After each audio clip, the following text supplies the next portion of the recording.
I've not seen a lot of these GQ tattoo stories, but I imagine sometimes people will give you a really far out story about why they've got their tattoos.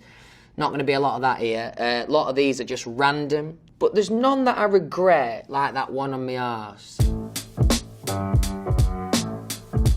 Hi, I'm Louis Tomlinson. I'm here with GQ today to talk through some of my tattoos.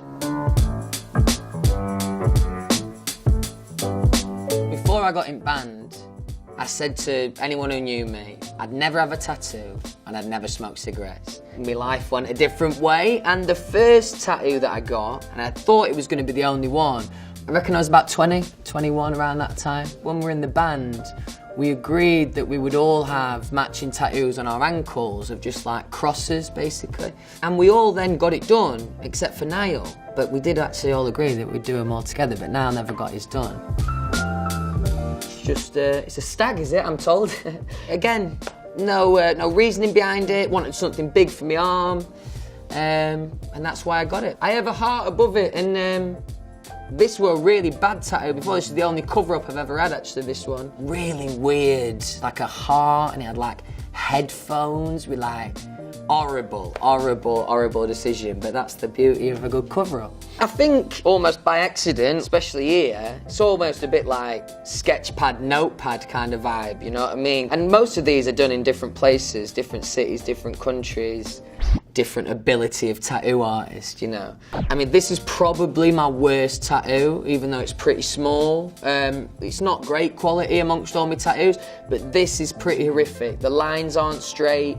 It was meant to be an X. I mean, that looks all right there. Put my finger over it. Take it away. Horrible. Robbie Williams, the two of us were on the X Factor together, judges, and I think we've been joking before on the panel saying we should tattoo each other. So we did add X's each. I put an X on him. Not gonna lie, I did a pretty good job. And then I let him have a go, and he's made a horrible job of that, if I'm being honest. Compass, absolutely no meaning behind that one. Had it done in LA. This is one of the better ones, to be fair. If you turn it this way, it goes 3D. This way, 2D, you know what I mean? A bit like that. And it points to home, which isn't that sweet, you know what I mean? This little skateboarder here, I used to like to skateboard a little bit when I was younger. So I think maybe I seen this on Google. I was like, yeah, right, I'll start with that. And then I just got this really ugly line underneath it. And I remember, you know, before I had other tattoos there, it looked pretty gross, that. That's the skateboarding, man. I ain't got a tattoo myself in like maybe 2 years now, except for I've got a really comical penguin on my arse, which I won't be showing you. Just at times, I'm not gonna lie, I can't help but be a bit of a show off. That was one of them moments. This will be funny, watch this. And then I have to live with it.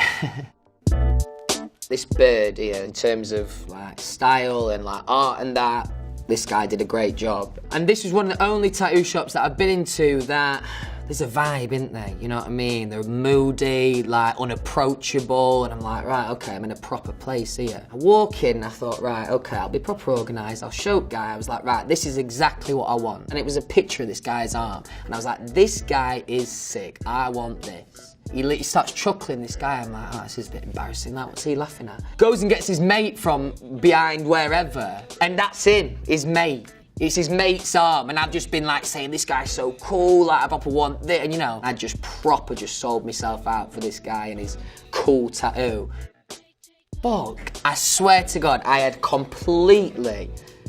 not looked at this tattoo, because it's blended in underneath me rope a little bit. I literally have not looked at these for years. What are they? Couldn't tell you. I barely even remember having it, never mind why. I'm looking at these little birds now as well and thinking, again, I don't fucking know what tattoos I've got. I had a very violent past. No, there's absolutely no reason behind that. There's about 100 tattoos that are pretty common. I'd say dagger's one of them, and I'd just seen it on a few different people, a few different pictures, so I was like, I'll have a bit of that. Oh, this one is a little bit sentimental, actually. It says, given a chance, and I think, yeah, it's a lyric of a Kings of Leon song, and when I was younger, before I was in the band, you know, you always like to put a little bit of, on your bio is like a bit of a lyric, and it was that lyric. So I kind of taken that on with me. On my ankles here, that says the. And this says Rogue, and that was naming me band that I was in before One Direction. Ironically, those fuckers kicked me out the band, but still, I'm the bigger man and I will get it tattooed on my body. They all hurt. Anyone who's saying they don't hurt is bullshitting. They all hurt. I always like to just, before I get in chair, like give the guy a bit of a disclosure and be like, look lad, I am a bit of a wimp with pain. It's not as if I have searched across the country or globe to find the right artist on any of these, to be honest. It's only after the event, and your skin starts getting used to it, that you realise how bad some of these are. What I need a full day just going into some proper champ tattoo guy and he could just fix me up. It's been quite a fun journey for me, not taking it too seriously getting tattoos, because most people take them really seriously, you know what I mean? Spend months over working on the exact one, and they'll give you like a far out story about what the bird means and freedom and all that. But I think, just get to tattoo shop and decide when you're there.